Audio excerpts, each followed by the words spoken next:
Tired of participants hijacking your Webex meetings with unwanted video or chat? I know the feeling. You're trying to lead a presentation and suddenly someone's sharing their screen or typing in the middle of your flow. But here's the good news. You can lock down permissions in just seconds.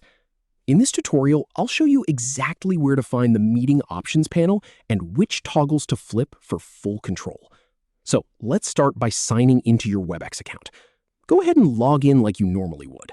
This is the same account you use to schedule and host your meetings. Now, start or join a meeting as the host. If you're already in a meeting, that's fine too. Just make sure you're the one who scheduled it or that you have host privileges. Once you're inside, give it a second to load fully. All right, now look at the bottom of your screen for the meeting controls.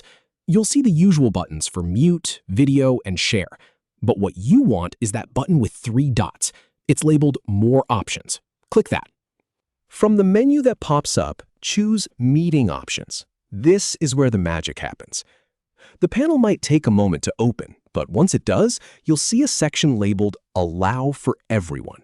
This is your main control center. Here you can toggle things like starting video, chat, sending reactions, and even raising hands. If you want to keep things quiet, just flip those switches off. I often turn off chat when I'm teaching a class so people don't get distracted. But there's more. Click Participant Privileges for additional controls. This opens up a second set of options. Under Allow for all attendees, you can decide if participants can view the participant list, share content, use remote control, annotate on shared screens, or start Slido, which is polling and Q&A. These are powerful settings.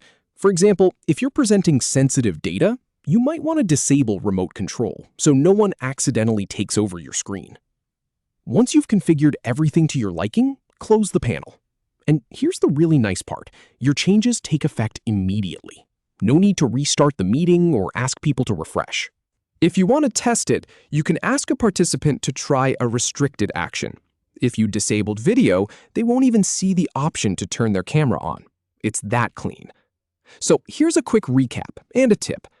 By using meeting options and participant privileges, you can control who does what in your meeting.